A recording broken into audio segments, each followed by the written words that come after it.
प्रिय दोस्तों नमस्कार। आज हम बात करेंगे छत्तीसगढ़ बोर्ड का त्रैमासिक परीक्षा जो हो रहा है दोस्तों कक्षा 8वीं का, उसमें विषय विज्ञान का संपूर्ण हल वायरल पेपर के साथ पूरा का पूरा फुल सोल्यूशन के बारे में हम बात करेंगे। समय 3 घंटे दिया जाएगा और पूर्णांक 80 दिया जाएगा दोस्तों। जी हाँ दोस्तों, आपने सही सुना, कक्षा 8वीं छत्तीसगढ़ बोर्ड का त्रैमासिक परीक्षा विषय विज्ञान का वायरल पेपर और साथ में इसका फुल सोल्यूशन के बारे में आज हम बात करेंगे। तो चलिए वीडियो स्टार्ट करते हैं। वीडियो स्टार्ट करने से पहले एक रिक्वेस्ट है, अगर चैनल पर नए हो तो चैनल को सब्सक्राइब करके बेल आइकन का बटन जरूर प्रेस कर लीजिए। जैसे ही मैंने कोई नया वीडियो अपलोड करूं तो आपको नोटिफिकेशन सबसे पहले प्राप्त हो। तो हमारा प्रश्न क्रमांक पहला क्या है दोस्तों? तो हमारा प्रश्न क्रमांक पहला है, इसमें से तारा नहीं है सूर्य, साइरस, अल्फा सेंट्री या पुच्छल तारा। तो इसका हमारा सही आंसर होगा पुच्छल तारा। इसी तरह हम बात करेंगे प्रश्न क्रमांक 2 की। तो ग्रीन हाउस गैस है, ग्रीन हाउस गैस क्या है?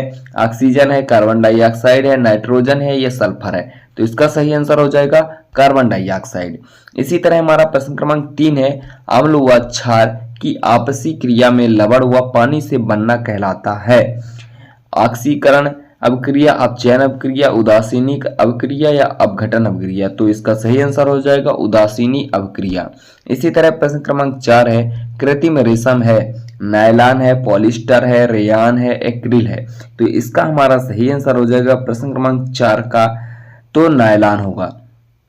इसी तरह हम बात करेंगे प्रश्न क्रमांक 5 की। तो प्रश्न क्रमांक 5 है, तांबा और जिंक को मिलाकर बनता है इस्पात, पीतल, स्टेशनल स्टील, जर्मन सिल्वर। तो प्रश्न क्रमांक 5 का सही आंसर हो जाएगा पीतल। इसी तरह हम बात करेंगे प्रश्न क्रमांक 6 की। तो कार्बन का कृत्रिम अपरूप है, कार्बन का कृत्रिम अपरूप है तो फ्लोरीन, हीरा, ग्रेफाइट या कोयला। तो इसका सही आंसर हो जाएगा हीरा। इसी तरह हम बात करेंगे प्रश्न क्रमांक 7 की। पहले हम प्रश्न क्रमांक 7 की बात करेंगे। तो हमारा प्रश्न क्रमांक 7 क्या है? प्रश्न क्रमांक 7 मनीष, मनीष प्रश्न क्रमांक 7 है, मनीष को दूर की वस्तु स्पष्ट दिखाई नहीं देती, यह कौन सा दृष्टि दोष है? दृष्टि दोष है। तो यह दोस्तों निकट दृष्टि दोष है जिसे मायोपिया कहते हैं। कारण क्या होता है?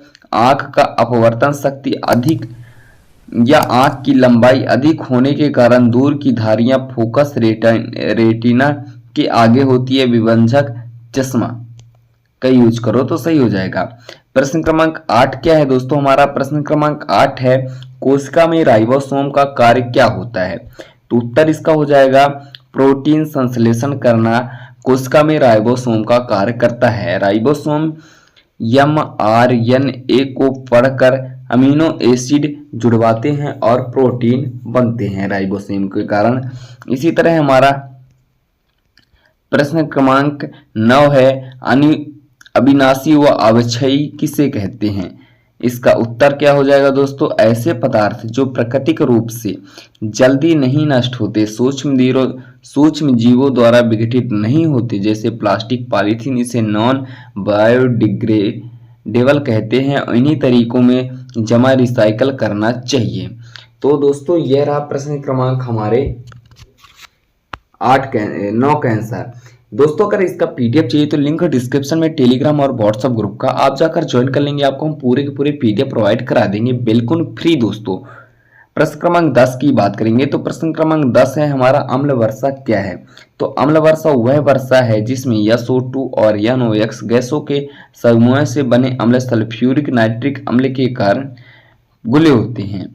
इसका परिणाम क्या होता है? पेड़ पौधे और भवनों को क्षति, मृदा अम्लीकरण। रोकथाम क्या होता है? औद्योगिक गैसों में फिल्टर, डिसलर लगाकर निकाले जीवाश्म ईंधन घटाए जाते हैं। इसी तरह हमारा प्रश्न क्रमांक 11 है, किसी दो संश्लित या संश्लेषित रेशों के नाम लिखिए। तो नायलॉन और पॉलिएस्टर, इनके दो उदाहरण हैं। इनके उपयोग वस्त्र व उद्योगों में होते हैं। प्रश्न क्रमांक 11 के आंसर रहा दोस्तों आपके स्क्रीन पर। इसी तरह हम बात करेंगे प्रश्न क्रमांक 12 की। तो हमारा प्रश्न क्रमांक 12 है, ऐसा कौन सा ग्रह है जिन पर जीवन है, उस ग्रह की विशेषताएं लिखिए। पृथ्वी में उपयुक्त तापमान रेंज, जल का सर्वथा उपलब्ध होना, वातावरण में ऑक्सीजन और नाइट्रोजन के उत्पादन अनुपात होना, पानी का तरल होना, जीवन के लिए आवश्यक रासायनिक तत्व जैसे carbon, hydrogen, oxygen, nitrogen, phosphorus, sulphur मौजूद होना, चांद के कारण ज्वार भाटा नियंत्रित होना और चुंबकीय क्षेत्र में ऊर्जा कणों के सुरक्षा, ये सभी जीवन को अनुकूल बनाते हैं। पृथ्वी हो गया ऐसा कौन सा ग्रह जहां जीवन है संभव है, तो पृथ्वी है। इसी तरह हम प्रश्न क्रमांक 13 की बात करेंगे, तो जीव कोशिका व पादप कोशिका में अंतर लिखिए। तो जीव कोशिका हम देख लेंगे कोशिका भित्ति, कोशिका भित्ति लिखेंगे, एक टॉपिक लाइन खींचेंगे, 3 लाइन खींचेंगे, जिसमें पहले में लिखेंगे कोशिका भित्ति, दूसरे में लिखेंगे पादप कोशिका में कोशिका भित्ति होती है। पहला ऑप्शन है, देखो इधर लिख देंगे कारण, इधर लिख देंगे पादप कोशिका। आपको मैं बता दें 3 पैराग्राफ आपको बनाना है इस तरह। इसमें लिख देंगे आप कारण, इसमें पादप कोशिका, पादप इसमें जंतु कोशिका। कारण में लिखेंगे कोशिका भित्ति और इसमें कोशिका भित्ति होती है परंतु कोशिका में नहीं होती है, परंतु पशु कोशिका में नहीं होती है। क्लोरोप्लास्ट लिखेंगे, इधर पादप कोशिका में क्लोरोप्लास्ट होते हैं परंतु इस पशु कोशिका में, जंतु कोशिका में नहीं होते। वैक्यूल, पादप कोशिका में एक बड़ा केंद्रीकृत वैक्यूपल होता है जबकि पशु कोशिका में छोटे छोटे वैक्यूपल होते हैं। इसका आकार, पादप कोशिका समानता नियमित आकार पशु कोशिका के विभिन्न आकार से होती है, जैसे अनुवांशिक संरचना कोशिकाएं विभाजन प्रत्येक जैसे केंद्र की कोशिकाओं में पाए जा सकते हैं। प्रश्न क्रमांक 14 की बात करेंगे, तो दोस्तों हमारा प्रश्न क्रमांक 14 है, उत्कृष्ट धातुएं किसे कहते हैं, इनके उपयोग लिखो।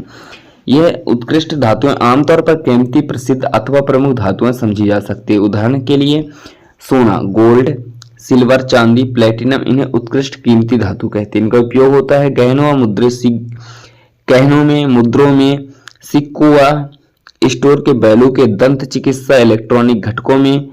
सोना कंडक्टिविटी एवं जंग न लगने का कारण भी है। इसी तरह हम बात करेंगे प्रश्न क्रमांक 15 की, तो पादप कोशिका का चित्र बनाकर कोशिकांगों के नाम लिखो। तो ये कोशिकांगों के नाम लिखे, इनके चित्र हम लास्ट में बता देंगे, आप इन्हें पढ़ सकते हैं। संचारण, प्रश्न क्रमांक 16 है, संचारण क्या है, संचारण रोकने के 4 उपाय लिखिए। तो परिभाषा हम देख लेंगे पहले। संचारण एक जंग है, किसी धातु का वायुमंडल, जल अथवा रासायनिक पदार्थों में संपर्क आने के कारण धीरे धीरे रासायनिक रूप से क्षतिग्रस्त होना संचारण कहलाता है।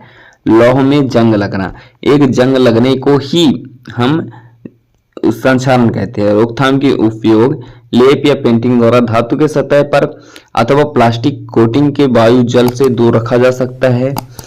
ग्लैवेनॉइजीकरण, लोहे का जस्ता परत चढ़ाना, जस्ता की परत लोहे की जंग से बचाती है। तौलीकरण, ग्रीसिंग, मशीन के भागों में तेल ग्रीसिंग, आर्द्रता की सुरक्षा, बाय ऑफ ऑनेडिविटी। ये रहा पूरा। इसी तरह हम बात करते हैं प्रश्न क्रमांक 17 की, तो प्रश्न क्रमांक 17 है दोस्तों, वायु प्रदूषण क्या है, इनके कारण बताओ और इसे रोकने के उपाय। वायु प्रदूषण आप समझ सकते हैं, वायु में जो गाड़ी वाहन चलते हैं उनके धुएं से वायु प्रदूषण फैलता है। जब वायु में ऐसे पदार्थ धूल मिल जाते हैं जो मानव, पशु, पक्षी, पौधों को पर्यावरण के लिए हानिकारक होते हैं, इसे वायु प्रदूषण कहते हैं। मुख्य कारण होता है औद्योगिक उत्सर्जन, जो कंपनियों से धुआं निकलता है उस मुख्य कारण ये होता है। इसका प्रभाव क्या होगा, श्वसन रोग जैसे अस्थमा, ब्रोंकाइटिस, अम्ल ऊर्जा, जल मृदा अपरदन, दक्षता में कमी, जैव विविधता पर प्रभाव। निवारण और उपाय, सख्त उत्सर्जन, मानव एवं प्रदूषण को नियंत्रण उपकरण लगाना चाहिए।